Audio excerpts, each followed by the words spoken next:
እና እንትን ባለፈው ስታማክር ሰምቼክ ነው የኢትዮጵያ ንግድ ባንክ ላላችሁ ምናምን ስትል ስለሰማሁ እኔ በወንድሜ ነበር የማስገባው ማለት ነው። ምሳሌው ምሰራው ለምን እኔ እንጃ በፊት አላወቁም ነበረ ማለት በሰውን ማስገባት የሚቻለው ምናምን ሲሉኝ ከዛ በሱ እያስገባውለት ነበረ። አሁን እኮ ምንም አልተፈጠረም፣ ግን አንተ ባለፈው ስታወራ ሰምቼክ እንትን አልኩ፣ ጥያቄ ፈጠረብኝ። ምንድን ነው አሁን አብራሪልኝ እስኪ። ማለት ምንድን ነው ለወንድምሽ? እኔማ የራሴን ንግድ ባንክ ምናምን አለኝ፣ ግን ላስገባ ብዬ ከዛ በራስ እኮ አይቻልም፣ ለምን በወንድምሽ ወይ በእናትሽ ምናምን ከሆነ ነው ሲሉኝ እሺ ብዬ አስገባው። ብዙ ጊዜ አልሆነኝም። በእርግጥ አሁን ገና 3 ወር ነው ያስገባሁት። የ2 ወሩ እኔ ጋር ነው ያለው፣ አላስገባሁም። ከዛ ምን ያህል ብር ነው አጠቃላይ? 2000 ሪያል ነው ገና። እሺ የላኩለት 3000 ሪያል ነው ማለት የላኩትም ችግር የለውም። ካሁን በኋላ ላለው ግን በራሴ ማድረግ እችላለሁ ወይስ በራሴ ባረግ ማለት እዛ ሰው ያስፈልገኛል? አካውንቴን እንትን የሚልልኝ ማናጅ የሚያደርግ ምናምን አካውንት አለሽ አይደለ? ኦልሬዲ አለኝ። የኢትዮጵያ ንግድ ባንክ አለኝ እኮ። ታዲያ ለምንድን ነው በዛ ላይ ያስገባሽው? የማታስገቢው ለምንድን ነው? እኔማ እዚህ አሁን ለምሳሌ እነሱ ሰዎቹ ወደ እኔ አካውንት ሲያስገቡ መግባት አለመግባቱን እንዴት ነው ማረጋግጠው ብዬ ፈራው። በወንድምሽ ሲገባ መግባት አለመግባቱን በምን እንደምታረጋግጭ? እሱ ይነግረኛል። እዛ ገብቷል ምናምን ብሎ ይነግረኛል። ይህን ያክል አሁን በባንክ አካውንትሽ ሲገባ ደረሰኝ ይላክልሻል አይደለ? ደረሰኝ አለሻል። ደረሰኝ ካለሽ ታዲያ ምን ያስፈልጓታል? መግባት አለመግባቱን ማረጋገጥ ምንም አያስፈልገውም ማለት አሁን እኔ ያለሁት እዚህ ነው።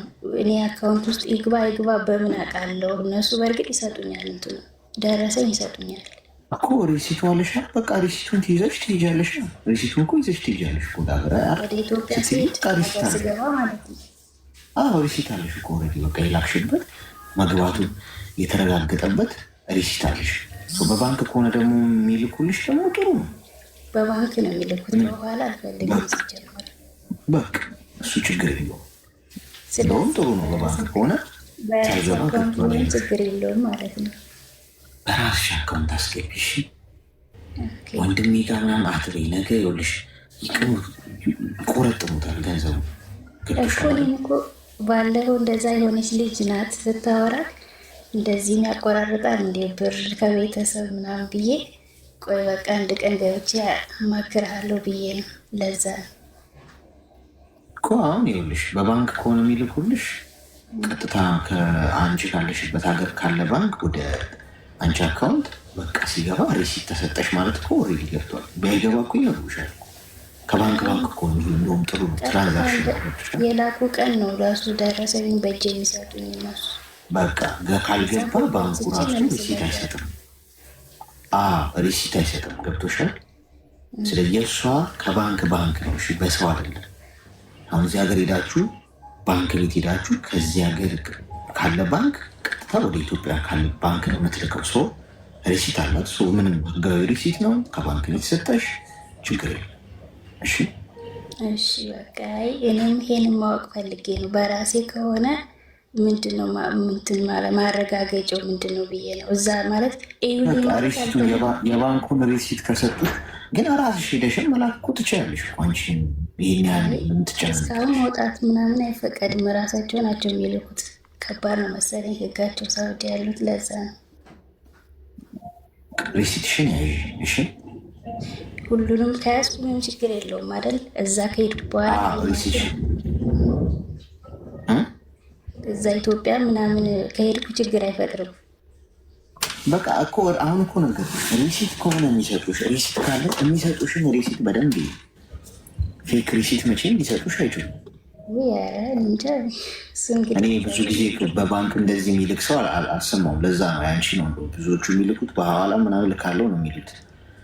ሰው አንቺ በባንክ ከሆነ የሚልኩልሽ የሚሰጡሽን ሪሲት የባንኩ ትክክለኛ ህጋዊ ደረሰኝ መሆኑ እሱን እርግጠኛ ከሆንሽ በቃ ያው እንግዲህ ከዚህ አሁን እስከ ዛሬ የላኩበት ትናል አይደለ እዛ ገብቶልኛል ብሎ ማረጋገጫ ነው የራሱ። ከዛ ተመሳሳይ ማረጋገጫ ነው እሱ ችግር የለው። ባንኩ የሰጠሽ ሪሲት ብቻ ይሁን ሌላ ችግር የለም። እዛ ማለት አካውንቴን አሁን ለምሳሌ ለምን ቀየርሽ ምናምን እንዳይሉኝ ዝም ብዬ በራሴ እያስገባው እዩልኝ ካልኩ እንዴት ቀየርሽ ምናው ተጠራጥረሽ ነው ወይ ምናምን ብሎም ደግሞ ከወንድም ጋር መቆራረጥ ያስጠላል። እዛ ብዬ ነው አይችሉም እንጂ ወንድምሽ ሄዱ የአንቺን አካውንት ስንት እንዳለው ማጣራት አይችሉም እኮ አይናገርም እኮ። ለዛም እኮ ነው እኔ ልጠይቅ ያልኩት እኮ። ስለዚህ ባንክ አሁን የአሰሪዎችሽ የሚሰጡሽ ባንክ፣ አንቺ ግን መብትሽ እኮ ነው። እኔ ለምን እንደምትፈሩ አልገባኝም። እኔ ራሴ ሄጄ ነው መላክ የምፈልገው ማለት ትችላለሽ። መጀመሪያ ይኸው በእኔ አርጊ በቃ ችግር የለውም ምናምን ሲሉኝ አይ ችግር የለውም እሺ በቃ አላረል ይኸው ቤተሰብ እንዳታጣቸው ትፈራለህ እኮ ለዛ ነው ይቀየማል። በወንድምሽማ አትላኪ። ይኸውልሽ በወንድምሽ ካላልሽ ይጠቀሙበታል። ምንም ጥያቄ የለውም። በራሳችሁ አስቀምጡሽ። ግድ ነው ይኸው የራሱ ትዳር የራሱ ልጅ ምናምን ስለሚኖረው ግድ ነው ደግሞ ኑሮ እንደምታየው ነው። ያ ስለዚህ አይዞሽ እሺ፣ ምንም ችግር የለም። ከባንክ ባንክ ከሆነ እንደውም ጥሩ ሴኪዩር ነው። እሺ ከባንክ ወደ ባንክ ነው፣ በባንክ ነው። የኋላ እንኳን አልፈለኩም። ለዛ በቃ እሺ፣ ችግር በጣም አመሰግናለሁ አሌክስዬ፣ በጣም አመሰግናለሁ። እንደውም እሷ እኮ ሴፍ ነው እና አሁን በሰው በሐዋላ ተስማምታለች። መጀመሪያ በቃ ሙሉ ለሙሉ ነው መሄድ የምፈልገው ስላትኝ እሺ ብላ እንደገና አሁን ምን አደረገችው? ደርሶ መልስ ማለት ነው። ደርሶ መልስ ለአንድ ወር እረፊና ቤተሰብ ጋር ቆይተች ተመለሽ ማለት ነው። እኔ ደግሞ እዚህ ጋር ምንድነው ከመጣው በኋላ ስራ ብሰራም ያን ያክል እነሱ ክፉ ባይሆኑም እየሞትኩኝ የሆነ ነገር እየሆንኩ ነው የሚመስለኝ እንጂ እየሰራሁኝ ወይም ደግሞ እየተለወጥኩ ያለው አይመስለኝም። በቃ ህልሜ ጋር የቀረሁ ነው የሚመስለኝ ማለት ነው። ማለት አሁን እዚህ ጋር እኔ በፊት የራሴ ንግድ ነበረኝ የምንቀሳቀስበት ማለት ነው። የት? ኢትዮጵያ ላይ። እሺ። እና እዛ ጋር በራሴ የማንቀሳቀስ ሰው ስለነበርኩኝ አሁን እዚህ ጋር እኔ ከመጣሁ በኋላ ለቤተሰብ ነው ቀጥታ መልከው ማለት ነው።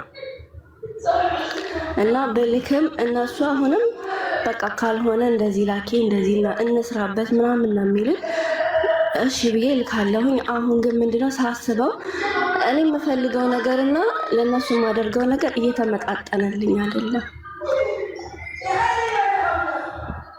ያ ነገር ደግሞ እኔ ጭንቀት ውስጥ እየከተተኝ መጣ። እዚህ ጋር ደግሞ የምሰራው ስራ ደስተኛ እያደረገኝ አይደለም እና በዛ ምክንያት እኔ አሁን ወደ ኢትዮጵያ ተመልሼ ወደዚህ ባልመለስና ወደ ዱባይ ሄጄ ብሰራ ችግር አለው? አሁን ታዲያ መብትሽ እኮ ነው። አሁን ዋናው ወደ ሀገርሽ ነው አይደለም? ትይዤው ቲኬት ቆርጦልሻል አይደል? አዎ ቆርጣለች። አሁን ከ2 ሳምንት በኋላ እሄዳለሁ እኮ። ታዲያ ከሄድሽ በቃ በምን እንደሚመለሰው ቲኬት አለመመለስ ነው መብትሽ እኮ። እችላለሁ። ጎትታ የምታመጣሽ መስሎሽ ነው? አገር ቤት አሜሪካ ውስጥ ተቆረጠልሽ ነይ ብላ የምታመጣሽ መስሎሽ ነው? አዎ ማለት እንደዛ ብቻ ሳይሆን ምን አለ መሰለህ፣ ይሁን አሁን ስትረስ ውስጥ የከተተኝ ነገር ምንድን ነው፣ እነሱ ብልክላቸውም እኛ ጋር ገንዘብ የለም ምናምን ስላሉኝ እኔ አሁን ያላኩላቸው ያለኝ እጄ ጋር ውስን ብር ነው። ገብቶሃል? የ3 ወር ወይም የ4 ወር ደሞዝ ነው። እና እኔ ቀጥታ ቤተሰብ ጋር የሚሄዱ ፍላጎትም አሁን የለኝም። እዛው አዲስ አበባ የሆነ ስልጠና ሰልጠኝ ወደ ዱባይ የሆነ ሱቅ ጋር ምናምን የመስራት እንጂ እንደዚህ ማዳም ቤት ውስጥ የመስራት ፍላጎቱ የለኝም። ቆይ ተረጋጊ። አሁን የት ነው ያለሽ? አሁን ሳውዲ። ምንም በገንዘብ የለሽ በአካውንትሽ ያስቀምጥሽ የራስሽ ሴቪንግ? ስልክ ነው ነበረ ያሁን የነገርኩ ያለኝ በቃ የ4 ወር ደሞዝ ነው እጄ ጋር ያለው ማለት ነው። ለምንድነው ስልክ የነበረው ለነሱ? እኔም አሁን ነው አይምሮ የነቀውም አሁን ነው ማለት አሁን ሌላ ቅርባንሽ አዎ ምን ያህል ጊዜ ላክሽላቸው ወይ ምን ያህል ይሆናል አጠቃላይ? 8 ወር ምናምን ልኬላቸዋለሁ። እሱ አጥፍተውታል። አስቀምጦልኝ እያልሽ ነበር የምትልኪላቸው? አዎ ማለት እናስቀምጠዋለን ግን እንሰራበታለን እንንቀሳቀስበታለን ምናምን ያሉ ግን ስራው ጋር ገብተውም እነሱ ያን ያክል ውጤት አላመጡበትም። ስለዚህ 4 ወር ብቻ ነው እጅሽ ላይ ያለው። እና አሁን ሀሳብ የሆነብኝ እንደዛ ነው። እሺ አንደኛ ሀሳብ ስጥሽ ሚዩታል እና አዳምጪ። አንደኛ ነገር ቤተሰብ ጋር ሳልሄድ ሄጄ ሰልጥኜ እዛው ሸብለል ብዬ ልምጣ የሚለው እንታይ በቃ አንደኛው ገንዘቡን አጥፍተሽዋል፣ ተቀበይ። ምንም መሸሽም ማደባበስም አያስፈልገው። ተበልተሽ ሰው ራሱን ቀይሮ ነው ሌላ ሰው ስለመቀየር ማሰብ ያለበት። መጀመሪያ ለራሳችሁን ራሳችሁን ለውጡ። ራሳችሁን ሳትለውጡ ለቤተሰብ ገንዘብ ልካችሁ እሱን ለውጣለሁ ማለት የማይመስል ነገር። መልሳችሁ እነሱ እጅ ላይ ነው የምትወድቁት። መጀመሪያ ከራሳችሁ ጀምሮ ለውጡ። ገንዘቡን ያዙት፣ ከገንዘብ ትግል ውጡ መጀመሪያ እናንተ። ከዛ በኋላ እናንተ ራሳችሁን ለውጣችሁ ስታበቁ እነሱን ለመለወጥ አይከብዳችሁ። የማይቋረጥ እርዳታ ነው የምታደርጉላቸው። ግን ልካችሁ እሱ የማይለወጡበት አንቺ የማትለወጥሽበት እንዲሁ ጊዜሽን ባከነ፣ እድሜሽን ባከነ። ይህ መልሰሽ እነሱ እጅ ላይ ነሽ። ብትታመሚ አሁን መታከሚ የለሽም፣ እነሱ እጅ ላይ ነው የምትወጡ። ሰው እነሱ ጋር በድራ ያሳክሙሻል። ስለዚህ አይሻል መሄድሽ ትርጉም አልባው ነው። ለራሳችሁ ማሰባችሁ ወንጀል አይደለም። ራሳችሁን ስለመለወጥ ቅድሚያ ለራሴ ብላችሁ ማሰብ የብልሃትነት ውጤት ነው እንጂ የራስ ወዳድነት አይደለም። ቤተሰቦቻችሁ ውለታ መዋል የምትፈልጉ ከሆነ ራሳችሁን ከሸክም አላቁላቸው። ከነሱ ሸክም ላይ መቼም እነሱ ላይ መልሳችሁ እንደማትወድቁ አድርጋችሁ ራሳችሁን ቀይሩ። ያኔ ውለታ ዋላችሁላቸው ማለት በቃ ለእናንተ አያስቡ ማለት ነው። ከዛ እነሱን ስለመርዳት ደግሞ ቀስ በቀስ ወደዛ ሽግግር ትሄዳላችሁ። ስለዚህ አሁን ትምህርት ተማሪ አንድ ትምህርት ይህንን የህይወት ትምህርት ለመማር ምናልባት የከፈልሽው የ8 ወር ደመወዝሽ ሊሆን ይችላል። ዋንደና መጠሽ እንኳን ደህና ቆያችሁ። ሰላም ነው? ሰላምሽ ብዛ። ምን እንታዘዝ?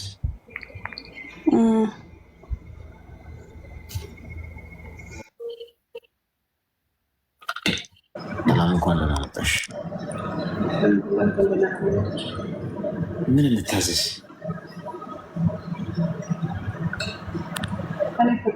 3 ዓመት ነው ስከታተልክ ቆይት፣ ግን ዛሬ ቻንስ ማግኘት ስለገባሁ መጀመሪያ ደስ ብሎኛል። ሲቀጥል ደግሞ ቅድም ስታወራ ከነበረችው ልጅ ጋር ተመሳሳይ ታሪክ ነው እና ያክል ግን ድምፅሽ ምንድን ነው? ጥራት የለውም ያለው ኤርፎን የምትጠቀም ሰማ። እሺ ይሻላል። እሺ ንገሪኝ።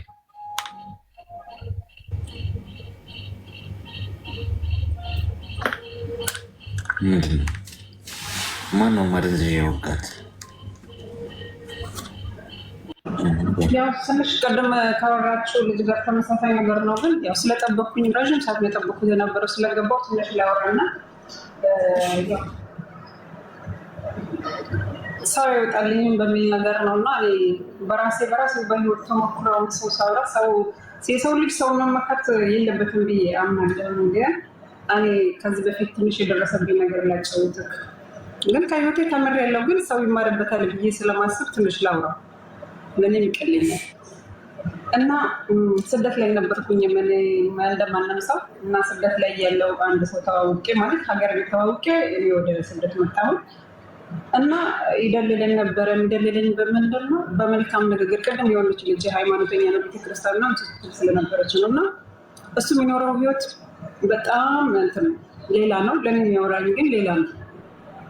በጣም ሃይማኖተኛ እንደሆነ በጣም በቃ ለፍቶ አዳሪ እንደሆነ በጣም ያወራኝ ነበር። እና እውነት የመሰለኝ የእውነት በቃ እንዲህ አይነት ሰው ካገኘሁ እኮ በአሁኑ ሰዓት የማይገኝ አይነት ሰው ነው። እና ከዚህ በላይ ምን ይገኛል? በምን ተዋወቃችሁ? ግን በቃ የተዋወቅነውማ በአካል ነው፣ አዲስ አበባ በአካል ነው የተዋወቅነው። ግን ከተዋወቅን በኋላ ብዙም ሳልቆይ ወደ ስደት መጣሁ እና ግን ሞር ላይፋችን ስልክ ላይ ነበር እና በቃ የሚያወራኝ ከዚህ የተሻለ ነገር ምን ይገኛል ብዬ በቃ ውስጤን ማሳመንና ወደሱ ማድረግ ጀመርኩኝና ቀረ። ከዛ ብዙም የተሸወድኩት ነገር በህይወት የለም። በእርግጥ በስደት በነበርኩበት ጊዜ የተሸወድኩት ነገር የለም። ግን ኖሬ ወደ 4 ዓመት ምናምን ኖሬ ነው የገባሁት እና ስገባ ያገኘ ማለት ሲወራልኝ የነበረው ሰው እና እኔ የጠበቅኩት ሰው በጣም ፈጽሞ እንትን ያለ ሰው ነው፣ የተለያየ ሰው ነው። በቃ ምንም ወላሂ ምንም ማለት 5% እንኳን ትክክል የሆነ ነገር አይወራልኝም ነበር እና ከዛ እንዴት ነው ምናምን ነገር ስል አይ እኔ እኮ እንደላጣሽ ብዬ እንጂ እኔ የምኖረው ይሄን ነው። አሁን ሴቶች እንደሚያወሩት እኔ በገንዘብ ዙሪያ ምናምን ነገር የተሸወድኩት ነገር ብዙም የለም። ያው በራስ ፍላጎት ራስን ውስጥ ነሳ ምን ያደረግከውን ነገር አድርጌያለሁ ብሎ ሚዲያም ላይ ማውራት ተገቢ ነው ብዬ አላስብም። ነገር ግን ሽወዳ ነው ወይም ምንድን ነው ብዬ የማስበው ነገር ይሄን ያህል ባይኖር ማጣሽ እንዳጣሽ ስለማልፈልግ ነው እና በውሸት ቤት አይገነባም፣ በውሸት ቤት አይገነባም እና ሲያወራልኝ የነበረው ነገር ሁሉ ተደረመሰ። ከዛ እኔ እውነት ላገባው ነው የሄድኩት ከዚህ ማለት ነው። በቃ የሚያወራልኝ ነገር ስዬ ላገባው ነበር የሄድኩት። ከዛም እሱ መራቅ አልፈለገም እና እኔ ሀሳቤ ውሳኔ ልክ ነበር ይሁን ወይም አይሁን አላውቅም። ውሸት ነው ያለው ነገር እውነት ስለነበረ እኔ መሸሽ ፈለግኩኝ። ከዛ እሱ እኔ ባለኝ ሁኔታ በማንነቴ እቀርብሻለሁ፣ ወደሽ ራቂ፣ ወደሽ ቅረብኝ፣ ጠልተሽ ደግሞ ራቂ፣ ምርጫውን ላንቺ ትቻለሁ። ግን እንደላጣሽ ነበር ያን ሁሉ ነገር ሳውራ ነበር፣ ያን ሁሉ ነገር ስለ ነበረው እንደላጣሽ ነው ነው። ከዛ ለረጅም ጊዜ ሳይሆን ወደ 3 ወር ምናምን ነገር ተለያይተን ቆየን። የራሴ ጥሞና ጊዜ ማለት ነው እና የቅርብ የሚላቸው ሰዎችንም ደግሞ ማማከር ውስጥ ገባሁኝ ማለት ነው። ከዛ ተመካክሬ ምናምን ራሴን አዳምጬ፣ ግን እሱ በየጊዜው ቴክስት በስልክ ስለማያነሳለት ቴክስት ያደርግልኝ ነበር ምናምን። ከዛ ገባሁኝ ማለቴ ወደ 3 ወር ምናምን ገደማ ላይ መለስኩለት። ከቤተሰብ ምናምን ከን የምላቸው ሰዎች ጋር ተመካክሬ መለስኩለት እና መጨረሻ ላይ የእውነትም እንትን አለን አንድ ላይ ሆነን ተጋባን። ከአስረን ምናምን ሙስሊም ነን እኛ። ከአስረን ምናምን ነገር ሽወግት ተደርጎ ተጋባን። ከዛ ግን ያው እንዳልኩ ህይወት በጣም እሱ ያው ይሄ ነው ተብሎ አይነገርም። ዝቅ ያለ ህይወት ላይ ነበር። እንዲሁም ከፍ ያልኩ ባልሆንም የሆነ ነገር ቢያንስ እዚህ ሰርቼ ያስኳት ነገር ነበረች እና ከዛ በኋላ እኔ ላይ መኖር ጀመረ ህይወቱ ሁሉ ማለት ነው። በቃ ምንም ያቺን ነገር መብላት ነው እሱ አላማው። ያ ሁሉ ሲለሳለስ የነበረው አንቺን ላለማጣት ነው፣ እንደዚህ ነው ያለ ሁሉ ያላ ይሁን ነገር ካለኝ ከኔ ላይ እንትን ለማለት ነበር።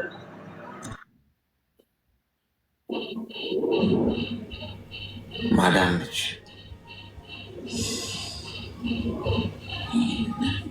ማዳምን ግን የሆነ መርፌ ግን አያስፈልግም ትላላችሁ? ምን አለች ልጅ አሁን የምትተነፍስበት ፋታ የለም። በቃ ምን አይነት መርፌ እንቀምመው? አየር ላይ የሚወጋም ካለ ምናምን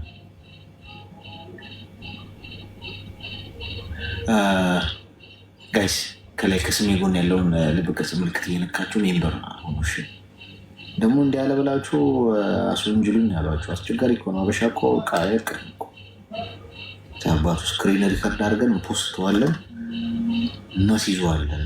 ለዓለም የማዳሞች ማህበር ማመልከቻ ጽፈን ምናምን ሴራ ደባ ምናምን ታያላችሁ። የማይወዱኝ ሰዎች ሆኑ ስራ ይጀምራሉ። ይሰማል።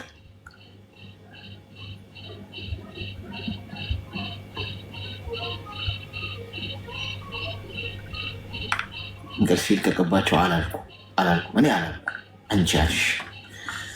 አንቺ ያልሽው ነው ደግሞ ያነበኩት። ወደቀች። እሺ እርግጥ ሁኔታዋም ትንሽ ቢዚ የሆነች ይመስል ነበረ። ኤኒዌይስ እንቀጥል። ኮይን ይሰጣችኋል። እሺ የመጨረሻውን ዙር ትንሽ ጠብቁኝ፣ ሰዓቱ ይድረስና የመጨረሻውን ዙር እሰጣችኋለሁ። እሺ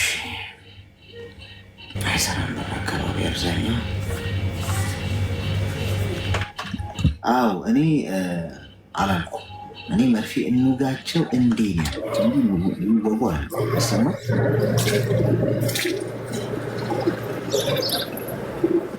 ሄሎ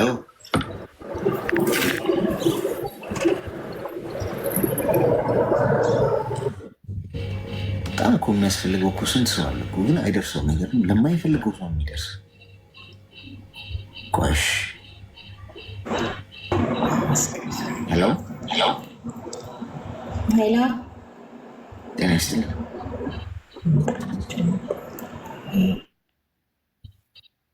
ይሰማል? ሄሎ ይሰማል? አሌክስ አሌክስ እንዴት ነህ? እግዚአብሔር ይመስገን። እንኳን ደህና መጣሽ። ሄሎ እየተያየን ተለያየን ማለት ይሄ ነው በቃ። አይሰማም? ሄሎ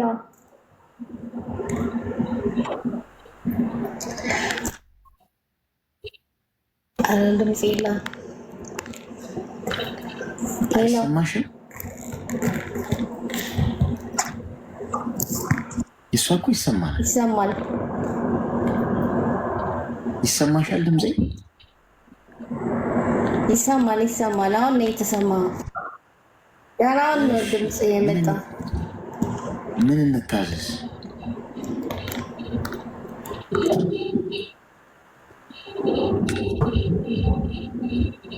የሆነ ሰው ኢትዮጵያ ታውቄ እና እሱ ወታደር ነው እና ታወቁት ገና 3 ወሬ 3 ወር ሆነ። እንዴት ነው የተዋወቃችሁት? ኦንላይን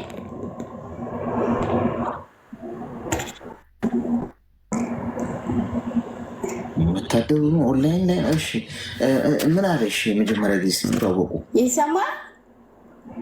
አዎ ይሰማል። ኧረ በደንብ ነው የሚሰማኝ። እናት እንደዛ ሌላ ሰምተንሽ አናውቅም።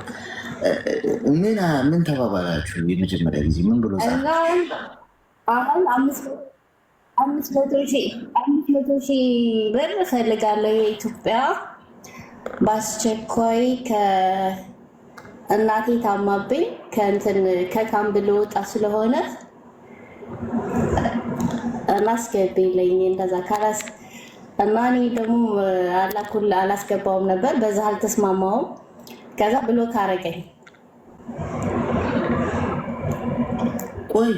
ቆይ የኔ እናት አንዴ ይሰማል? ጥያቄ አለ። ብሩን አረጋጊውና እንዴት ተዋወቃችሁ? መጀመሪያ ምን ላይ ተዋወቃችሁ? ምን አለሽ? መጀመሪያ የተዋወቁት ጥንስሱን ንገሪኝ ከስር መሰረት።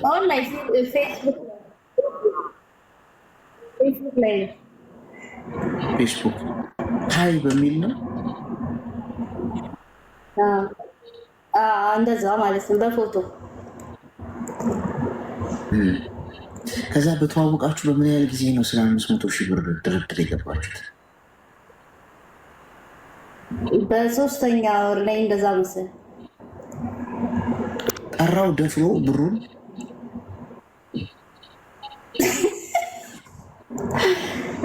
እንደውም አንድ ጊዜ ብቻ አይደለም 10 ጊዜ ይሆናል የጠራው። እና ምንድን ነው የምትፈልጊው? እና ብሎክ አድርገውኛል። ልላክለት ለግማሽ የተወሰነ ልስጠው ብሎክ እንዲፈታኝ ሆነ። ምናል ታፈቅሪዋለሽ? ትንሽ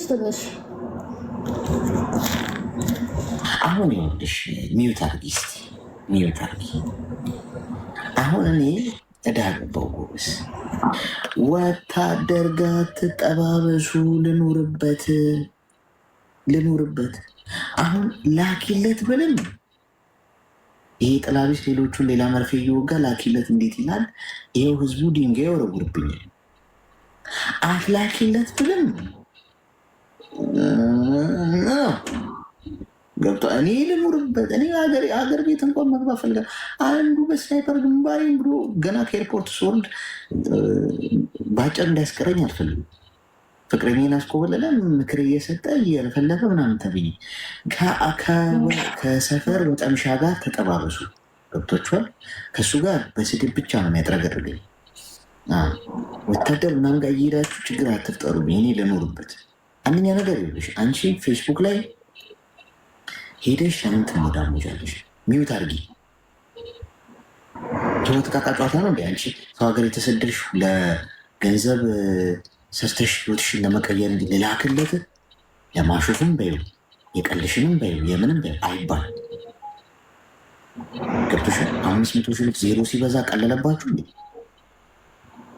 እንዴት ነው ነገሩ? ህፃንነት አለ እንደ ሁሌ ልጅነት። የ21 ዓመትና የ2 ዓመት ልጆች ማስተዋል እንዴት እንደሚከብዳችሁ ነው ግራ የሚገቡ። ስራ አሰድም እንዲ ምን ያደርግልሻል? ፌስቡክ ላይ ያለ ሰው ህይወቱን እንኳን በአግባቡ መምራት የሚችል ሰው ከሴት ገንዘብ የሚጠይቅ በአንቺ 500 ሺህ ብር እንዲ እሱን ህይወት የሚያቃል ነው። ለእናት የሆነ ነገር ላድርግለት ማለት አይሰራም እንዲ ወንድ ልጅ ቦልኪው አንቺ እንደውም እሱ ልቱን ሳያነሳ ተገባባ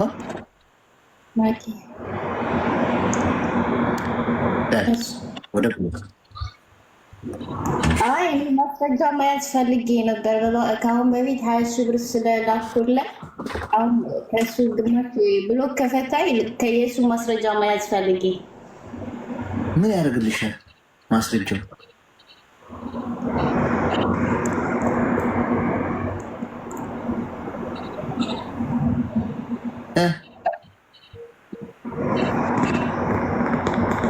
ምንም ማስረጃው ፈልገሽ እኮ ነው የለብሽለት አይደል? ስለዚህ በ20 ሺህ ብር ከተላቀቀሽ ሁሉም ጥሩ ነው። 500 ሺዋን ልቀሽ በኋላ ያዝ ለገናሽ ከምታስቸግሪ አሁን በ20 ሺህ ብር አምልጭ።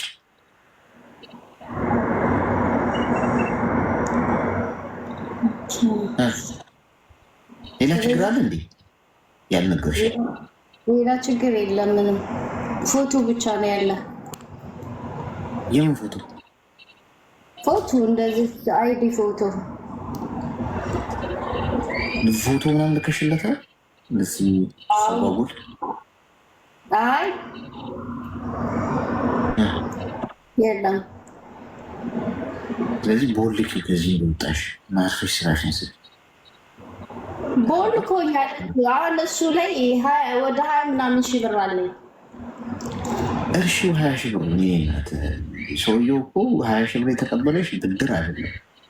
አስበው የሆነ ለባንክ አለ ያበደርሽ ወይ ለናሽ